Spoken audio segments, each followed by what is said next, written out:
السلام علیکم ورحمۃ اللہ وبرکاتہ۔ معزز سامعین ناظرین، آج کی اس ویڈیو کے ذریعے سے میں آپ کو بہت اہم پیغام دینا چاہتا ہوں۔ وہ پیغام محرم الحرام کے حوالے سے ہے۔ اللہ تعالیٰ نے قرآن کریم کے اندر سورہ توبہ کے اندر فرمایا کہ گنتی کے 12 مہینے ہیں اسی دن سے جس دن سے اللہ تعالیٰ نے زمین و آسمان کو پیدا کیا۔ ان 12 مہینوں میں سے 4 مہینے حرمت والے ہیں، عظمت والے ہیں، جن مہینوں میں جنگ و جدال کرنا، قتل و قتال کرنا، گناہ کے کام کرنا، فسق و فجور کرنا منع ہے۔ 3 مہینے تو لگاتار ہیں، ذی قعدہ ہے، ذی الحجہ ہے، محرم الحرام ہے، اور چوتھا مہینہ رجب کا ہے۔ آج کی اس ویڈیو کے ذریعے سے میں آپ کو پہلا مہینہ محرم الحرام کے حوالے سے مختصر بات بتاؤں گا۔ اسلامی سال کا آغاز محرم الحرام کے مہینے سے ہوتا ہے۔ یہ سال کا پہلا مہینہ ہے۔ یہ اپنے اندر ایک پیغام ہے ہمارے لیے، آپ کے لیے، کہ اللہ تعالیٰ نے جو زندگیاں ہمیں عطا فرمائی تھی، جو وقت ہمیں اللہ نے دی تھی، عطا فرمائی تھی، جو لمحات دیے تھے، جو ماضی میں گزر گئے جو وقت، ان وقتوں میں، ان گزرے ہوئے زمانے میں ہم نے جو بھی غلطیاں کوتاہیاں کی ہیں، گناہ کے کام کیے ہیں، اللہ نے ایک پھر نیا سال ہمیں عطا فرمایا، ایک نئی زندگی اللہ نے ہمیں عطا فرمائی، کہ ہمیں یہ موقع دیا اللہ نے کہ ہم گناہوں کے کام سے بچ کر کے اپنی زندگی کی شروعات نیکی سے کریں، اچھائی کے کام سے کریں، نیک کام سے کریں، بھلائی کے ساتھ کریں، محبت کے ساتھ کریں، الفت کے ساتھ کریں، ہمدردی کے ساتھ کریں۔ تو یہ محرم الحرام محبت کا مہینہ ہے، امن و امان کا مہینہ ہے، اور الفت و محبت کا مہینہ ہے، ہمدردی کا مہینہ ہے، سکون قائم کرنے کا مہینہ ہے۔ تو ایک یہ پیغام ہمیں اور آپ کو ملتا ہے کہ اس مہینے کو ہم نیکی کے ساتھ گزاریں، نیکی سے اپنی زندگی کا آغاز کریں۔ اس مہینے کی بے شمار فضیلتیں ہیں۔ اللہ کے نبی صلی اللہ علیہ وسلم نے فرمایا کہ رمضان المبارک کے روزے کے بعد سب سے افضل روزہ ماہ محرم الحرام کا ہے۔ ماہ محرم الحرام کے کسی بھی دن کا روزہ رکھیں گے آپ تو رمضان المبارک کے روزے کے بعد سب سے افضل روزہ ہے۔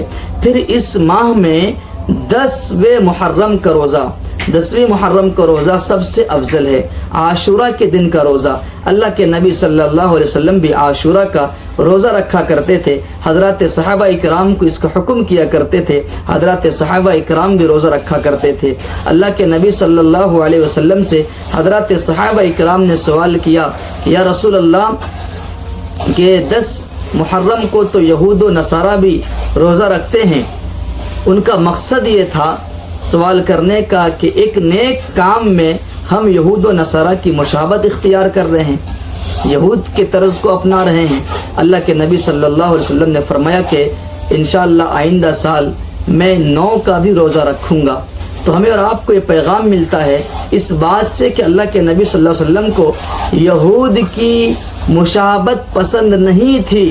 نیک کام میں بھی، کسی بھی کار خیر میں اللہ کے نبی صلی اللہ علیہ وسلم کو مشرکوں کا، یہودیوں کے طریقوں کو اپنانا پسند نہیں تھا۔ تو برائی کے کام میں تو بدرجہ اولا پسند نہیں ہوگا۔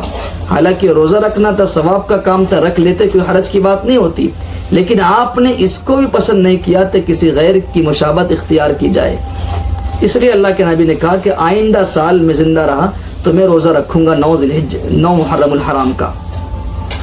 تو ہمیں اور آپ کو پیغام ملتا ہے کہ ہم کسی بھی نیک کام میں بھی یا برائی میں بھی کسی بھی غیر قوم کی مشابہت کو اختیار نہ کریں۔ ہمارا لباس، ہمارا پہننا اوڑھنا، ہماری گفتگو، چال ڈھال، کھانا پینا، اٹھنا بیٹھنا، سونا، یہ سب شریعت کے مطابق ہو، اللہ کے نبی صلی اللہ علیہ وسلم کی زندگی کے مطابق ہو، حضرات صحابہ اکرام کی زندگی کے مطابق ہو، نیک لوگوں کی زندگی کے مطابق ہونا چاہیے۔ غیروں کی مشابہت اللہ کے نبی کو پسند نہیں تھی۔ ایک تو یہ پیغام ملتا ہے۔ اور اس مہینے میں کرنے کے کام کیا ہیں؟ تو خلاصہ یہ معلوم ہوا کہ محرم الحرام کا روزہ سب سے افضل روزہ ہے رمضان المبارک کے روزے کے بعد۔ تو اس مہینے میں روزے کا اہتمام کریں، روزے رکھیں، انشاءاللہ اللہ اس پر اجر و ثواب عطا فرمائے گا۔ دوسرا کام کرنے کا یہ ہے کہ اس مہینے میں اپنے اہل و عیال پر دسترخوان کو وسیع کریں، فراخ دلی سے کام لیں۔ اچھے کھانے بنائیں، اچھے کھانے پینے کا اہتمام کریں۔ انشاءاللہ اس مہینے کی برکت سے اللہ تعالیٰ ساری زندگی، سارا سال اللہ رزق کے اندر برکت عطا فرمائے گا۔ اور تیسرا حکم یہ ہے اس مہینے میں کہ لوگ اس مہینے کو یہ سمجھتے ہیں کہ یہ سوگ کا مہینہ ہے، ماتم کا مہینہ ہے، غم کا مہینہ ہے، اس مہینے میں خوشی نہیں منانی چاہیے۔ تو میرے بھائیوں، یہ غم کا مہینہ نہیں ہے، یہ ماتم کا مہینہ نہیں ہے، یہ مہینہ عظمت برکت والا مہینہ ہے، نیکیوں کا مہینہ ہے۔ خوشیوں کے ساتھ، نیکیوں کے ساتھ اس مہینے کا آغاز کریں، شروعات کریں، اپنی زندگی کو نیکی کے ساتھ معمور کریں۔ اور بہت اہم پیغام دینا چاہوں گا، فَلَا تَظْلِمُوا فِيهِنَّ أَنفُسَكُمْ۔ اللہ تعالیٰ نے فرمایا کہ اے لوگو، ان مہینوں میں اپنی جانوں پر ظلم و ستم نہ کرو۔ ایک تو یہ کہ گناہ کے کام نہ کریں، فسق و فجور نہ کریں، دوسرا یہ کہ اپنی جان پہ ظلم نہ کریں۔ لوگ دیکھیے جلوس نکالتے ہیں، ڈھول تاشے لے کر، تعزیہ لے کر کے نکلتے ہیں، ایک ہجوم ہوتی ہے، بھیڑ ہوتی ہے، کتنا ظلم کر رہے ہیں وہ اپنی جانوں پر، آپ اندازہ لگائیے کس قدر تھک رہے ہیں، پریشان ہو رہے ہیں۔ اور بعض جگہ دیکھا گیا کہ لوگ اپنے جسم پر اوزار مارتے ہیں، ہتھیار مارتے ہیں، جسم کو لہو لہان کرتے ہیں، چھلنی کرتے ہیں، خون نکالتے ہیں جسم سے۔ اللہ تعالیٰ نے منع فرمایا کہ اپنی جانوں پر ظلم نہ کرو ان مہینوں میں۔ تو ہمیں چاہیے کہ ہم ڈھول تاشے سے، گانے بجانے سے، جلوس نکالنے سے اپنے آپ کو بچائیں، اور ہر بدعات و خرافات سے اپنے آپ کو بچائیں، اور اس طرح کی مجلسوں میں شرکت کرنے سے، اس طرح کے ڈراموں میں شرکت کرنے سے اپنے آپ کو بچائیں، اور غلط ماحول میں، گناہ کے ماحول میں اپنی شرکت کو ضرور روکیں، اپنے آپ کو وہاں جانے سے بچائیں۔ تو یہ مہینے میں کرنے کے کام تو یہ ہے کہ روزے کا اہتمام کریں، دوسرا کام یہ ہے کہ آپ اپنے اہل و عیال پر خرچ کریں، اور اس مہینے کو ماتم کا، سوگ کا مہینہ نہ مانیں۔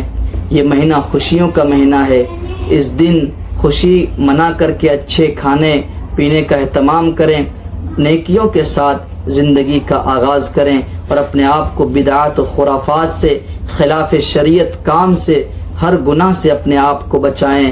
اللہ تعالی ہم سب کو عمل کی توفیق عطا فرمائے۔ السلام علیکم ورحمۃ اللہ وبرکاتہ۔